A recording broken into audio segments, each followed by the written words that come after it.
The battle over ballots continues. This election, as I keep reminding everybody who listens, is not over. We will be looking at lawsuits in the days ahead, at the response from judges, and just see where this all goes. We are playing out the process. So far, we have not seen ironclad proof of some of the more extreme voter fraud claims, but we also are early in the process.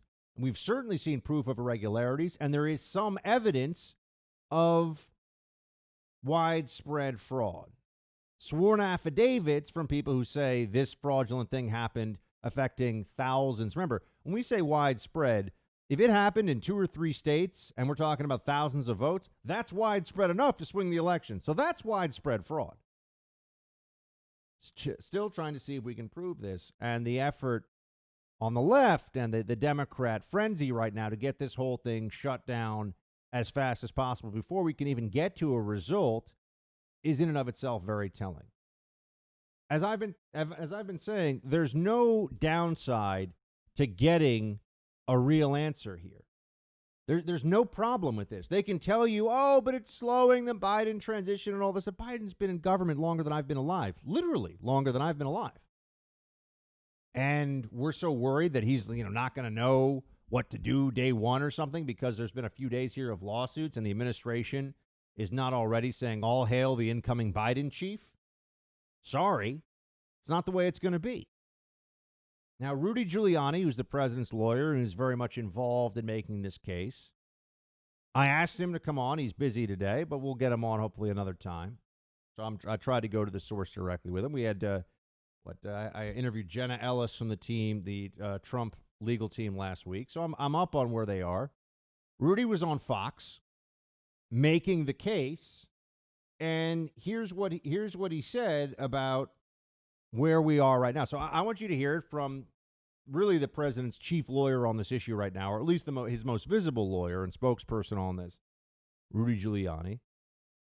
Here he is about the software. I mean, this is a big part of this, and we have to see what we're able to prove. Remember, Sidney Powell's also involved. And I'll just say this. Sidney Powell was mocked by the mainstream media and the Democrat Party for months and months. Not a serious lawyer, conspiracy theories. She was spot on when it came to the ambush of General Flynn and the deep state betrayal that occurred there on behalf of Hillary Clinton and the way that the justice system has failed General Flynn. It's not that he failed our justice system. It's the other way around. The justice system has failed him. She was completely correct on that. They mocked and ridiculed her, and she, through the actions that she took and what was uncovered as a result of her lawsuit, showed us just how absurd those hateful claims directed at her were.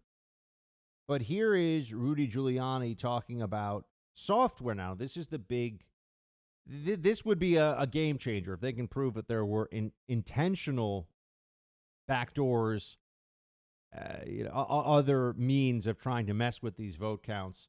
Here's Rudy making the case on Fox. Play 1. The software that they use is done by a company called Smartmatic. It's a company that was founded by Chavez and by Chavez's two allies who still own it. It's been used to cheat in elections in South America. It was banned by the United States about a decade ago. It's come back now as a subcontractor to other companies. It sort of hides in the weeds. But Dominion sends everything to Smartmatic.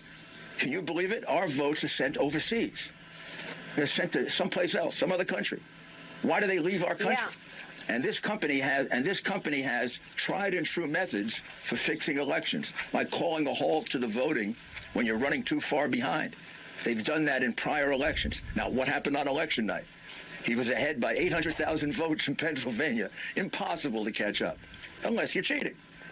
And same thing in Michigan, Wisconsin. He was ahead in all those states by numbers that in prior times, and I can show this to you, networks would have called for him. Yes, he's making some pretty severe allegations here. I just keep saying the same thing about this stuff. Let's find out. Let's see.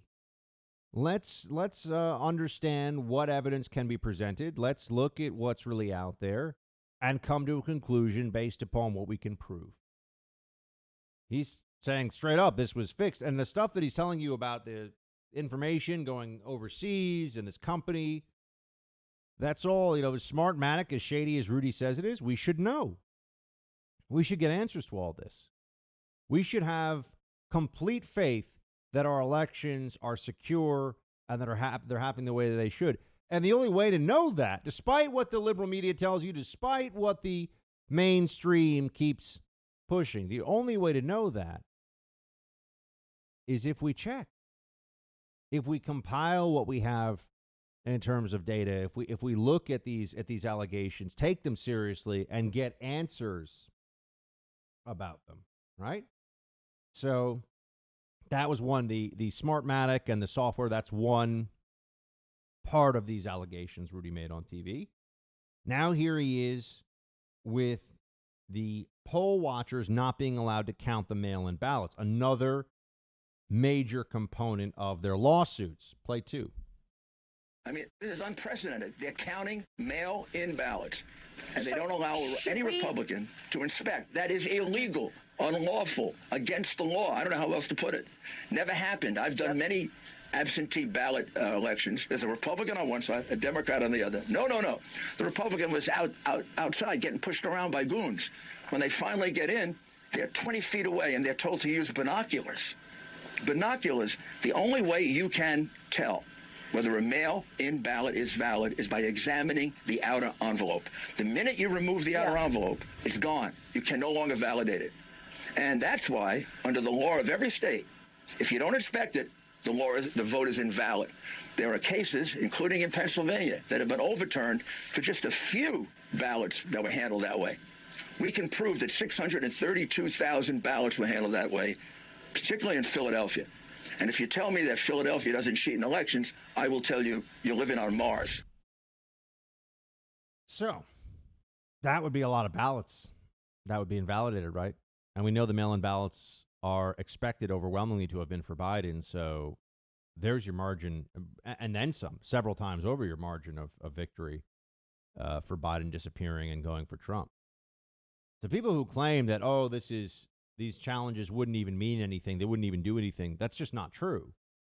If you discarded 600,000 ballots because they were not properly observed in their mail-in ballots, if you did that, that obviously would change Pennsylvania. And if you look at what's going on in other states, there are substantial questions and large numbers of ballots that are at issue there as well. Rudy pointed out in Michigan and Detroit, really, it's not the state of Michigan, it's the city of Detroit, right? These Democrat urban machines that are able to churn out votes just in time and just in the way that was exactly as needed for Biden to win, that there were problems in Detroit specifically, and here is Rudy outlining those. Play 3. Now we move on to Detroit.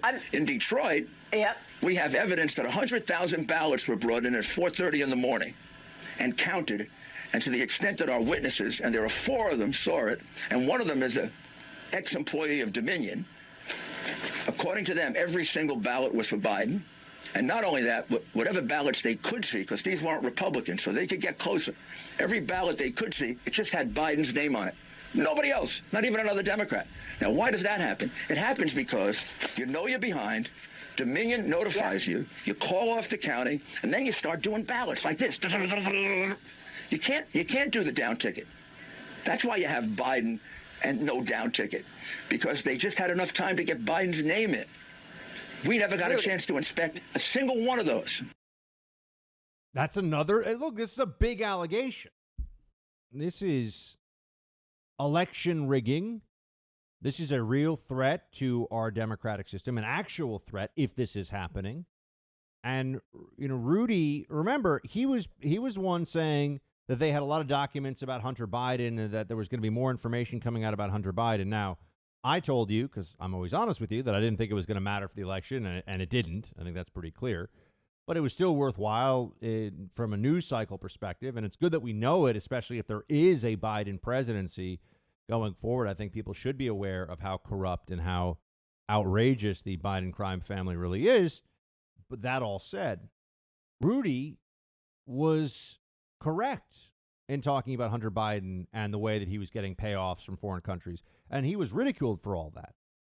So do we really think that he's completely making all this up right now and has nothing to back him up? He'd do that? Why? What benefit would there be to him of exposing himself in that way if he really also didn't believe that this effort to change these votes would be successful in and of itself? Right? Why do you want to be the guy who's the Baghdad Bob of a losing Trump election? That does not sound like fun. That does not sound like something that would be an intelligent strategic move for just Rudy on a personal level. So for him to come out in this way and be firing off these kinds of allegations and charges, I think you have to take him at his word that he has real reason to believe this. And now when I say take him at his word, that just means let's see what he's got. They're filing these lawsuits in court. They're presenting it before judges. Let's see what the information that they provide really is and what the judge's response to it. That's all within the process, within the system. This is completely legitimate. The left wants to pretend that we've already gone to this phase of ignoring what judges have said, going outside the system, and that's just not true. That's not what is happening here.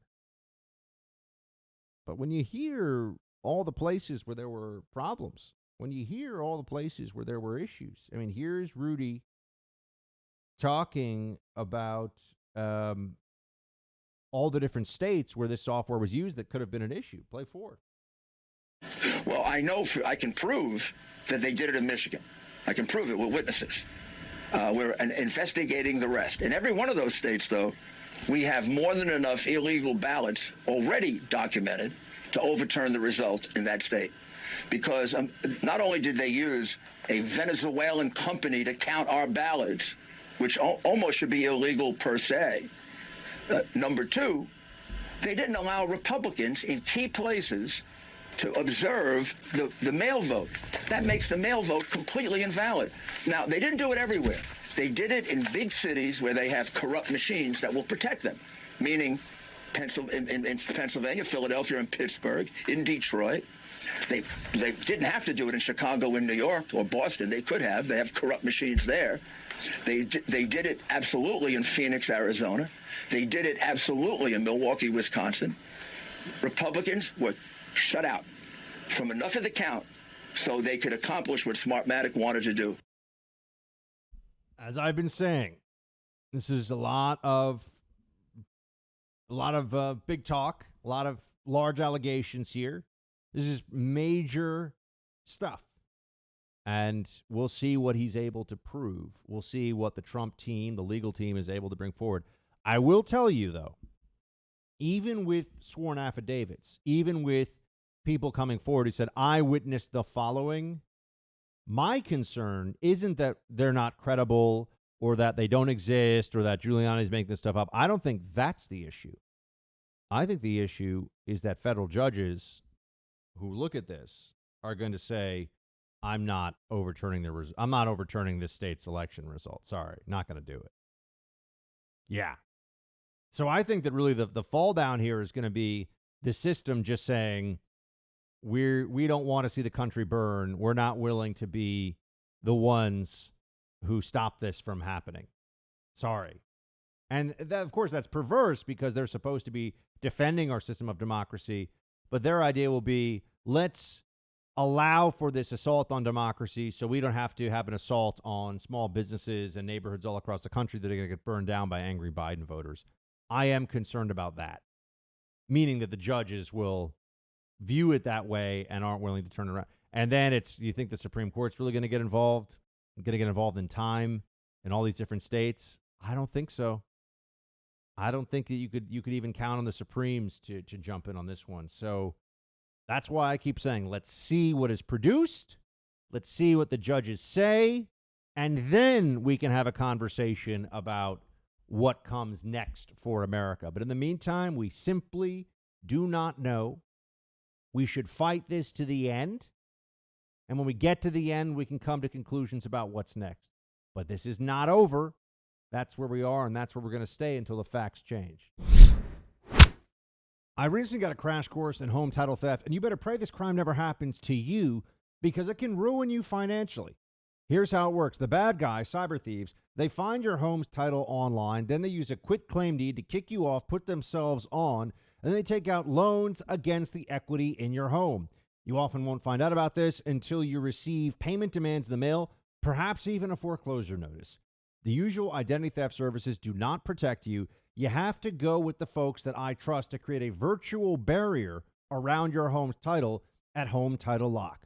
All you have to do is go to HomeTitleLock.com, use the promo code RADIO. That will get you 30 free days of protection. You can also check online to see if you're a victim of this crime and don't even know it. HomeTitleLock.com, promo code RADIO. That will let you see if you're a victim of this crime, don't even know it yet, and you'll get 30 free days of protection.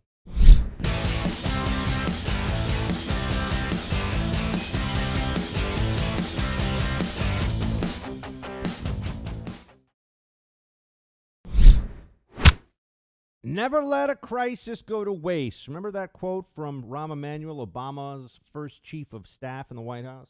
Remember that? Now, that's an old saying. It stretches back, really, I think, thousands of years. You could find that stuff in Sun Tzu and ancient Chinese philosophy. You know, a crisis and an opportunity are always intertwined. But some other places, notably our Canadian brothers and sisters up north, they're already hearing from their prime minister. It's embarrassing this guy's their prime minister, but he is. Justin Trudeau, that the pandemic is about a lot more than the pandemic. As some of us have been saying all along, the pandemic has meaning far beyond just trying to deal with a communicable disease and mitigate the impact on health and the economy. It's an opportunity, you see, for a great reset. Play clip 10. Building back better means getting support to the most vulnerable while maintaining our momentum on reaching the 2030 Agenda for Sustainable Development and the SDGs. Canada is here to listen and to help. This pandemic has provided an opportunity for a reset. This is our chance to accelerate our pre-pandemic efforts to reimagine economic systems that actually address global challenges like extreme poverty, inequality, and climate change. A reset, he tells you, a great reset. Let's use COVID as a moment to address poverty and climate change. What? What does COVID have to do with that? Well, you see, if you took a leftist, statist mindset, you wouldn't need to ask that question at all. No one would need to ask that question because it's all about fear and control. And if that's what you're looking for, COVID is a remarkable opportunity. I mean, COVID, if you're looking to leverage fear in order to control people, COVID is your best opportunity, certainly since the Great Recession, and really much more powerful than that. Right? I mean, they told us the entire financial system was going to melt down unless Goldman Sachs got bailed out 100 cents on the dollar for its counterparty risk with AIG. I mean, there was a lot of stuff that went on there that was just stunk to high heaven. But it was, hey, let us do this or else the whole system melts down. Sorry. And then the banks started paying people huge salaries again the next year. And as we know, never really paid the price for it. And it was just the losses of Wall Street were socialized in the general population in 2008, which is not the way it's supposed to be. But this is a much better opportunity for social control even than that. And that's what is being said here by Justin Trudeau. He's letting everybody know that this moment of mass mobilization against a virus, just out of the Alinsky text, out of Rules for Radicals, now you have a mass mobilization that they want to use for all the other left-wing socialist agenda items. True in Canada, true here in America, too.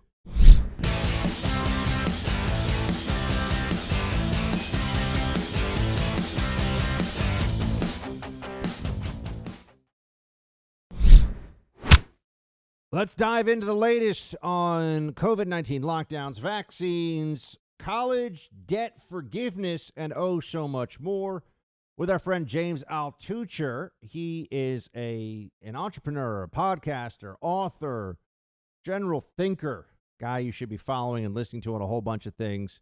And James, great to have you on the show. Buck, once again, so many things happening. So great to be on the show to talk about them. Let's start with let's start, if we can, with college debt forgiveness, because I find this to be fascinating. The Biden team now, with the assumption that they will be the new administration, that's what they're acting upon, at least. They're saying that they will be the new administration. They're claiming that they're going to, I believe the latest plan is forgive, which just means have the federal government wipe away up to $50,000 of student loan debt for people. And I see this and I say, there's so much about this that's bothersome. And it really just feels like, this would be like if the Republicans said, we're going to find a favored constituency and just straight up write checks out of the Treasury Department to them because it'll help us, it'll bail us out. This is money going from welders and mechanics to people who went to third-tier liberal arts colleges and studied wokeness. Yeah, Buck, this is so upsetting. By the way, I didn't even know how you felt about this particular issue. Everyone feels differently, particularly whether they have debt or not. But let's just look at it from an economic perspective. Who are you going to help? The person who studied, got an English degree at Harvard or Princeton or wherever and get rid of some of their debt, or the tens of millions of people who have been left unemployed by this pandemic. Many people living in low-income housing who can't even afford to get, like, I don't know, a manicurist license or a license to practice any job that will get them out of poverty. And instead, let's just give free money to people who are already well off, already have jobs, already went to a good school. The kids who go to college, that they represent the top 2/3 of society.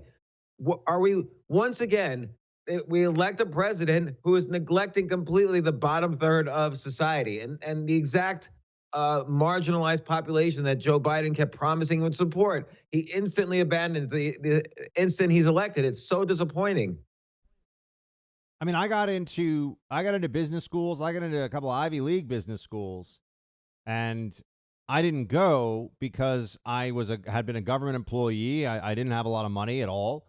And I didn't want to take out you know what made me not want to do it? One, I wanted to work in media, but also, James, I didn't want to pay back loans that I knew when all said and done. People always say, oh, I took out $150,000 of loans. But what they don't realize is that when you pay those off on the schedule, it's actually about $300,000 of earnings over your life that you're paying back. And you have to make, considerably more than that at a decent federal tax rate to have the $300,000 over your life. It's a huge expense. And so I didn't do that. I wanted to get a job instead. If I thought the government was just going to say, yeah, your Columbia MBA or your Wharton MBA, we're paying for it for you, I probably would have gone to B school for a couple of years.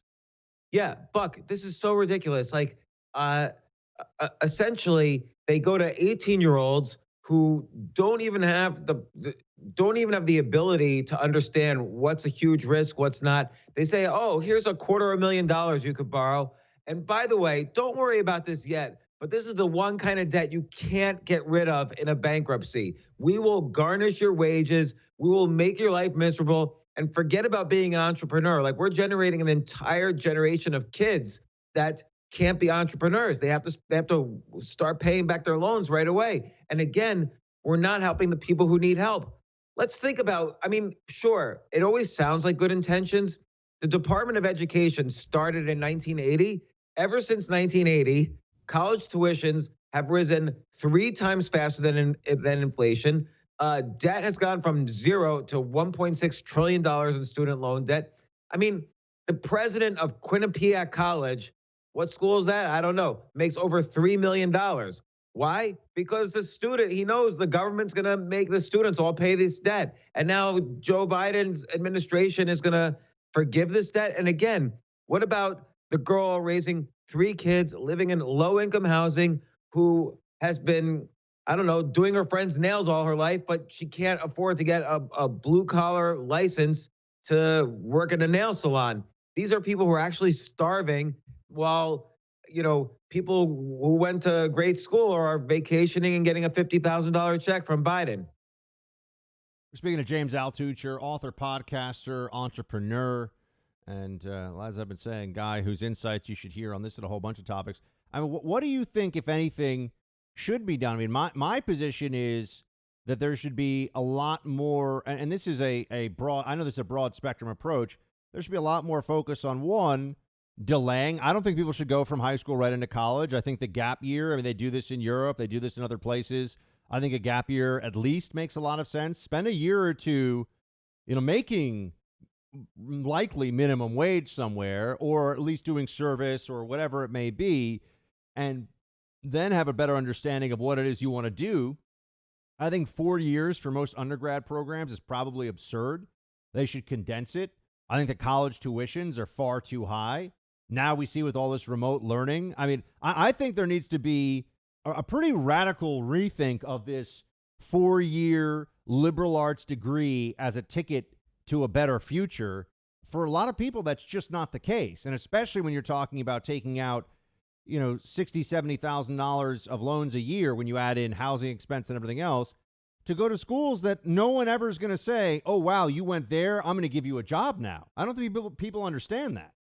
I mean, kids don't. I mean, there is a lot of, since 1992, the average college graduate between ages 18 and 35, income has gone down, inflation adjusted. So it's not as even as if going to college gets you a better income. People say, oh, well, it gives you a better social experience. Let me tell you something. For $250,000, an 18-year-old is doesn't need $250,000 to figure out how to be social with friends. Like, they're going to drink and have a party and make friends. And you know what? They're going to work too. So I don't even know. I mean, this is an extreme view, but I'm not even sure what the benefits of college are. It does not help get a job anymore. It does not help get a bigger income. I don't remember. Do you remember anything you learned in college? I don't certainly remember anything, or very little. It's 30 years ago. And most people don't do for a career what they did in college. You could go to a library, you could read a book, you could take online classes. I agree. I don't think there should be college. James, I think that this needs to be just radically, changed. I mean, I think it's a lot of things, a lot of moving pieces here. But yeah, I don't talk to anybody I went to college with really anymore, and I don't care. I don't go back. I wasn't in a fraternity. I mean, I don't understand. I think this is an old model, and especially with the way information now, people have so much more access. I mean, you can listen on podcasts, you can watch on YouTube Yale professors, and they have the whole syllabus online. I mean, you can actually do this stuff on your own if you really want to know. But the thing is, it was largely, I believe, a credentialing program, and that's really what, and it turned into this big arms race to get into certain schools, and getting into that school means that you're going to, have this much better life. Well, there's only so many schools that's really true of, and even those schools, it's not a ticket to anything necessarily. It can be an advantage, but I think that this has all been, it is an arms race, and so the basic undergraduate degree has been diluted even as a marketplace thing. Forget about what you actually learn, which I think is minimal at best in most of these schools. I think that the value of it has changed. I mean, if you have more people than ever with undergraduate degrees, people should understand the basic economics of this. That means that your undergraduate degree is less competitive for jobs when you get out. And we keep seeing this happen. Yeah, I mean, again, there's been studies that show, 30 years after getting a degree, you'll have more money in the bank. But these studies show that if you graduated in 1980, 30 years later, you'll have money in the bank. 1980, they didn't have any student loan debt and tuitions were much cheaper. But even if you look at those studies, the benefit only happens if you went to Harvard. It turns out that all the statistics are BS unless you're talking about Harvard. And so even those studies, which should do well, are not doing well. And it's so much worse right now. And I agree, there's so many great courses online. You could take screenwriting from Aaron Sorkin. You could take, history from Yuval Harari. You could take cooking from Wolfgang Puck. You could learn actual skills as an apprentice somewhere. I have 5 kids. Some of them go to college, some of them don't. The ones who don't go to college, they get an extra 4 years. They have money in the bank when everyone else is in debt. And it's just a great thing. The kids, don't forget, we're talking about a $1.6 trillion loan industry. Do you think they're going to just let that industry die without putting up a fight? There is so much marketing. Oh, no, you have to go to college to have a well-rounded education. When was the last time you had to calculate the volume of a cylinder, or you had to know what Ohm's law was, or what the 12th element on the periodic table is? Like, people don't need the things you learn in college, you never use later on in life. And by the way, your closest friends later on in life are the people you work with and your family and the people you grow with as an adult. Like, you know, again, Look, I'm I not totally sure what agree. the I actual think value of college is. it needs to be radically rethought. James, can we hold you through for a second? I want to come back and talk to you about the pandemic and the flight from NYC. We got James Altucher with us, everybody. Follow him on social media. Check out his podcast, his books, and he's an entrepreneur. We'll be right back.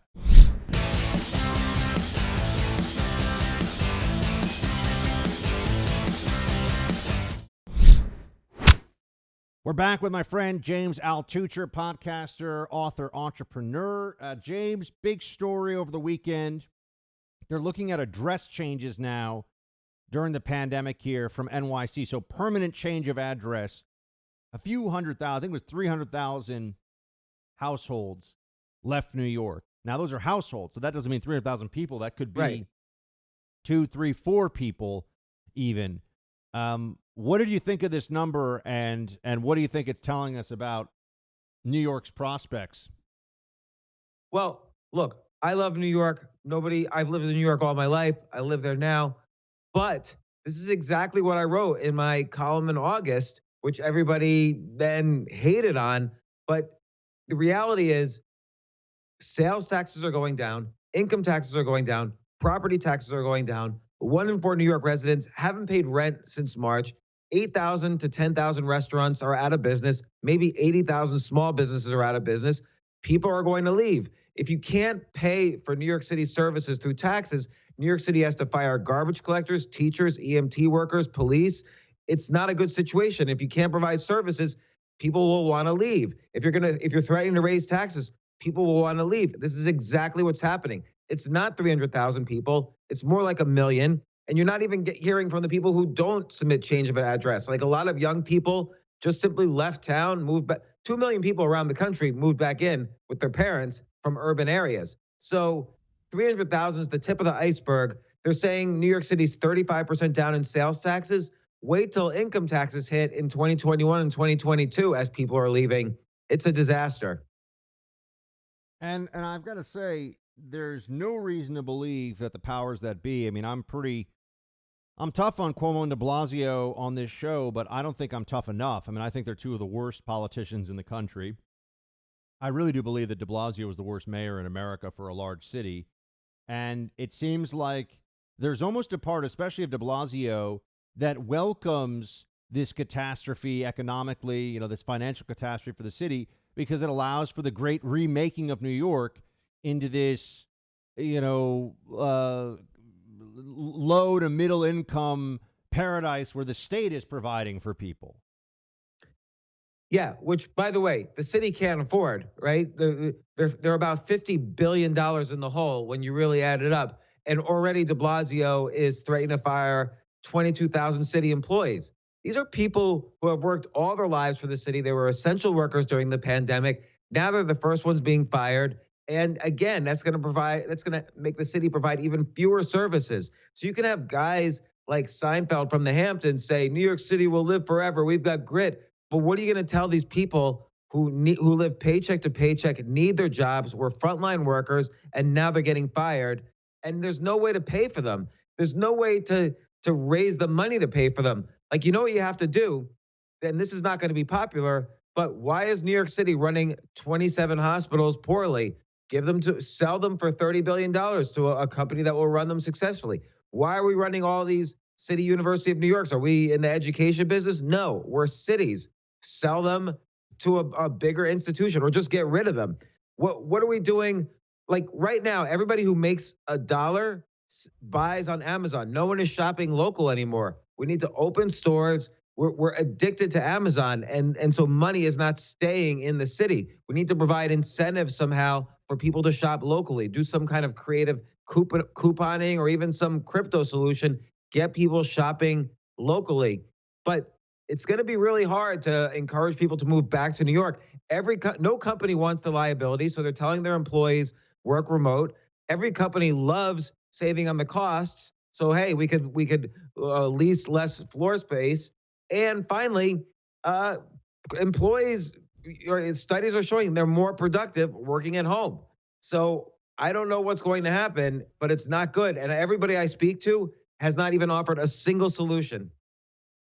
What do you think? Just real quick, what's your 60-second take or so on now they're telling us we got to mask up and social distance after the distribution of a vaccine. So even if you get a vaccine that's 95% effective as an individual, you're still being told by Dr. Fauci and others, wear a mask and social distance. Yeah, I mean, look at like Boris Johnson right now. He already had coronavirus, and today it was revealed he was exposed to someone with COVID-19, so he's quarantining himself.